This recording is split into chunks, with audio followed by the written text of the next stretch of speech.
Cat Instincts, a Marichat Miraculous Ladybug Fanfiction, Part 3.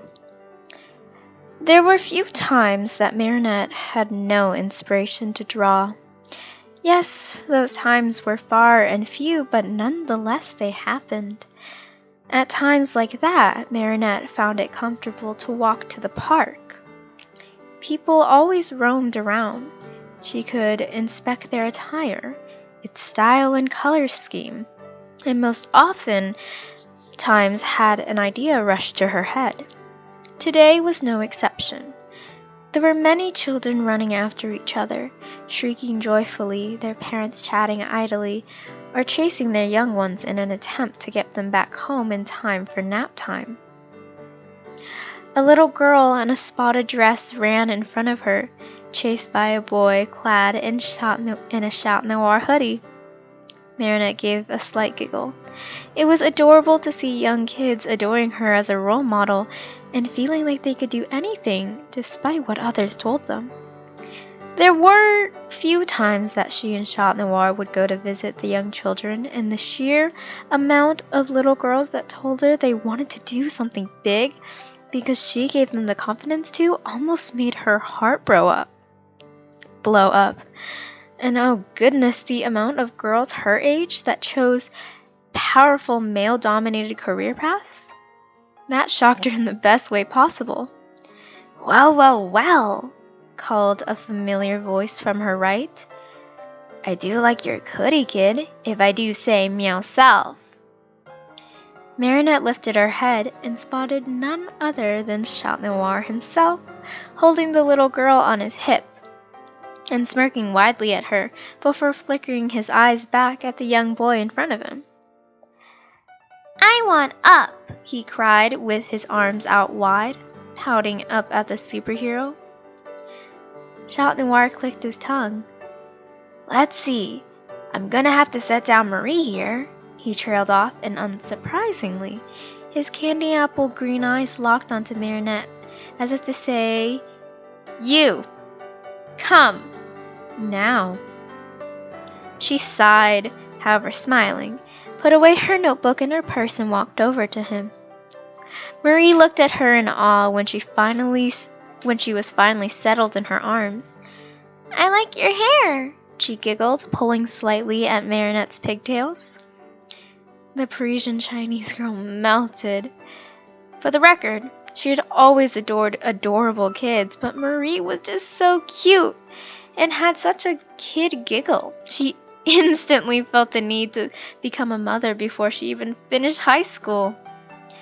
Ah, I think she likes you, Chat cooed as Marie curled up into Marichat. I guess so, Marichat replied, smiling warmly. So, what brings you out here? Marichat then asked Chat Noir. She knew he liked to venture out more than she did in costume. Obviously, by the amount of times he had come over. There were times that Marichat would be at home, but see a picture of Chat Noir having a dance party with a couple young kids just to brighten their day. In the beginning, she had almost thought of telling him to stop, but opted against it. There was no harm being done. The kids loved it, he loved it, it was fine. Bored at home, the black cat-themed superhero said with a shrug. Marichat laughed just a little bit. I'm not surprised, she commented. I didn't think you would be. Wow, you know me so well. I do, don't I? Sure. Am I also right in saying you love me? Okay, now you're pushing it. Meouch! Chat Noir cried, stepping back and looking mockingly offended. The kids in their arms decided that this was one of the funniest things they had ever seen and burst into laughter. You didn't have to shut me down that hard, Chat said with a smile. Marichat shook her head but rolled her eyes and smiled anyways. Anything new that happened to you that you neglected to tell me was happening? The cat in black teased. Marichat pretended to think long and hard. Well, There actually is something, she admitted after a minute. The blonde raised his eyebrows.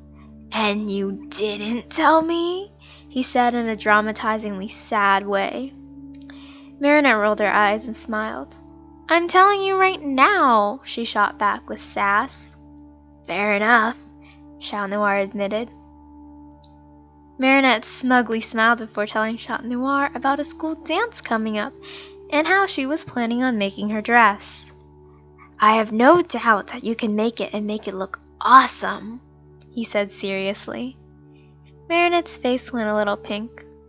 Hopefully, and thanks, she said shyly. Chat Noir tilted his head to the left.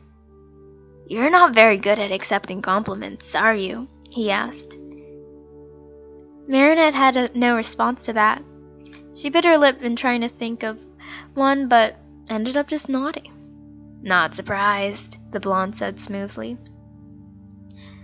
Another thing occurred that wasn't necessarily unexpected. Marie and the little boy's mother had come to take them home. The little boy was named Victor, as it turned out. The mothers thanked them for holding Marie and entertaining her before picking up their kids and heading home to settle them down for a nap. Well, not before leaving with a picture with the infamous Chat Noir, though. After the kids left, Marinette and Chat Noir decided to have a little stroll. We'd make pretty good babysitters if I do say so myself, Chat said smugly. Marinette did agree with him. I guess so. I mean, Victor certainly liked you, and Marie was such a darling, Marinette said, thinking of the Chat Noir hoodie Victor wore. We could totally babysit them for a day, Chat said enthusiastically. Marinette raised an eyebrow. Parenting 2 kids with you for a full day? Why does that sound like a disaster waiting to happen? Marinette teased. Chat Noir put his hands, or claws, up in surrender. Just saying. We'd be great parents together, Chat Noir said with a cheeky smile. Marinette rolled her eyes and swatted Chat Noir's side. Don't say it like that, she said teasingly. Chat Noir sent her a not at all sorry smile before he again was stopped by a group of kids who wanted an autograph and some light conversation. Marinette waved him off to do so and decided to keep her distance as the group got louder and louder. Spotting a delicate and beautiful flower, Marinette walked over to it, pulled out her sketchbook. Even though she mostly drew fashion and clothing, Marinette made sure to do some classical drawings, too, those of animals and landscaping. They were far and few, but she enjoyed drawing realistic flowers and animals. It took long spans of times, but they were enjoyable spans of times. Marinette cursed herself for not packing headphones for the first time in, well, forever, but despite that, she began to sketch the outline of the flower. She was almost done with shading the first petal. Shading was possibly one of her favorite skills. The pencil stains on her fingers were annoying, though. One little scratch there. Blend it out. One here. Marinette jerked up and gasped when she felt something make its way around her waist. She nearly drew a solid line across the page as a reaction. Oh my God! She cried when she turned around to spot a grinning Chat Noir. She reached a hand over and swatted the top of his head, though it was mostly hair, so no harm done. Chat Noir only laughed, and Marinette huffed and turned back to the flower. I was doing something, she said irritably, but fighting a smile. Chat Noir laughed it again and rested his head on her shoulder, burying his face in her hair that, for the record, was now down thanks to Marie. You smell like sugar, he said in almost a dazed voice. Marinette looked at the boy in confusion. It was about now that she realized that he was hugging her tight and in public. Her face burned red hot, and somehow even more when Chat Noir adjusted his hold and squeezed her tighter towards him. "Your blankets also smell like sugar," he said, though his voice was muffled by her hair. Should I be mildly discomforted by the fact that you know how my blankets smell?" Marinette said, trying to calm down the red on her face before he would see it. "You live in a bakery, it makes sense," Chat Noir defended himself. Marinette laughed a bit. "I like it though," Chat Noir admitted after a minute. "Oh."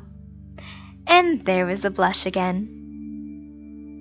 "Then you like my entire house," she pointed out. Chat Noir shook his head a bit, his hair tickling the skin on her neck. "No, it's just you and your room. The rest of your house smells like butter. Not that that's bad or anything, but you smell like sugar," he explained.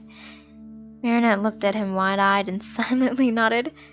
Okay, because what else was she supposed to say?